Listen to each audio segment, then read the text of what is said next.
La prière, c'est bien plus qu'un rituel, c'est un lien entre toi et Allah. Mais soyons honnêtes, combien parmi nous prient sans vraiment prier? On se lève, on fait les gestes, mais le cœur n'est pas là. Aujourd'hui, on va voir les erreurs que beaucoup de musulmans font pendant la prière, souvent sans s'en rendre compte, et surtout, comment les corriger, pas pour juger, pas pour rabaisser, mais pour améliorer, pour que nos prières soient acceptées, belles, vibrantes, comme celle du prophète. Prêt? Bismillah. 1. Manque de concentration. Tu es en prière, mais dans ta tête, tu es ailleurs, au travail, sur ton téléphone, dans tes pensées. C'est une des erreurs les plus fréquentes. Mais le prophète a dit, prie comme si c'était ta dernière prière. Imagine, c'est ton dernier rendez-vous avec Allah. Tu vas pas le bâcler, non? Comment y remédier? Comprends ce que tu récites. Prie dans un endroit calme. Et surtout, rappelle-toi à qui tu parles. 2.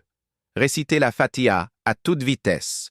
Alhamdulillahi Rabbil Alamin. Trop vite, comme si on voulait juste finir vite. Mais le prophète récitait verset par verset, avec pause, avec intention, avec âme, ralenti. Savoure chaque mot. La Fatiha, c'est un dialogue entre toi et Allah. Ne le rends pas mécanique. 3. Lever les yeux au ciel. Une erreur qu'on voit souvent. Regarder en l'air pendant la prière. Mais attention, le prophète a mis en garde sévèrement. Il a dit que ça pourrait même faire perdre la vue. Fixe ton regard, toujours là où tu vas te prosterner. C'est là que ton cœur doit se poser. 4. La prière rapide. Expédier takbir. Ruku, sujud, salam, en 2 minutes chrono. Mais la prière, ce n'est pas une course, c'est un moment sacré.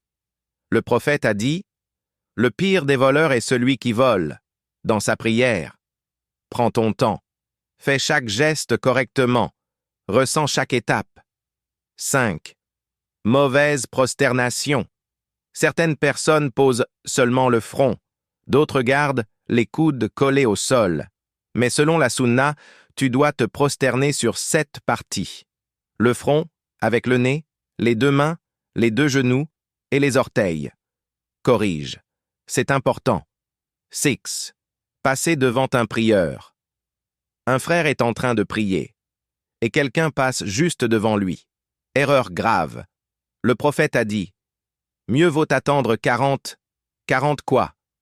Jours, mois ou années, peu importe, que de passer devant quelqu'un qui prie. Respecte la prière des autres, et place un objet devant toi quand tu pries seul. On appelle ça une sutra. 7. Les distractions. Téléphone qui vibre, notifications qui s'enchaînent, TV qui parle en fond. Comment veux-tu te concentrer? Avant de prier, éteins ou coupe ton téléphone. Trouve un endroit calme. Prends 1 minute pour te recentrer. 8. Ne pas comprendre ce qu'on récite. On récite, mais on ne sait pas ce qu'on dit. Triste, non? Mais il y a une solution simple. Apprends la signification de chaque partie de ta prière, même si c'est juste Al-Fatiha au début. Quand tu sauras ce que tu dis, ton cœur va commencer à vibrer. 9. Mal suivre l'imam. En prière collective, certains se précipitent, d'autres sont en retard. Mais le prophète a dit, l'imam est là pour être suivi. Alors suis-le, pas avant, pas après. Avec lui. 10. Ablution bâclée, une ablution mal faite. Une prière non valide. Prends ton temps, lave chaque partie correctement, sans excès mais avec soin. 11. Solution pour s'améliorer. Voici ce que tu peux faire dès aujourd'hui. Prends ton temps dans la prière. Apprends les invocations du prophète. Prie à l'heure. Prie dans un endroit propre, calme. Médite 1 minute avant de commencer. Sois conscient de chaque mot que tu dis. 12. Motivation et spiritualité. Tu veux que ta prière te rapproche d'Allah? Tu veux qu'il te réponde, qu'il te guide, te protège? Alors donne-lui le meilleur de toi. pendant ces quelques minutes. Tu n'es jamais plus proche d'Allah que lorsque tu es en soujoud, en prosternation. Alors vis ces instants. Aime-les. Cherche Allah avec ton cœur. Conclusion et appel à l'action. Aujourd'hui, tu as entendu, tu as compris. Alors passe à l'action. Corrige ce que tu peux. Fais un pas et Allah fera le reste. Partage cette vidéo parce qu'un simple rappel peut sauver une prière.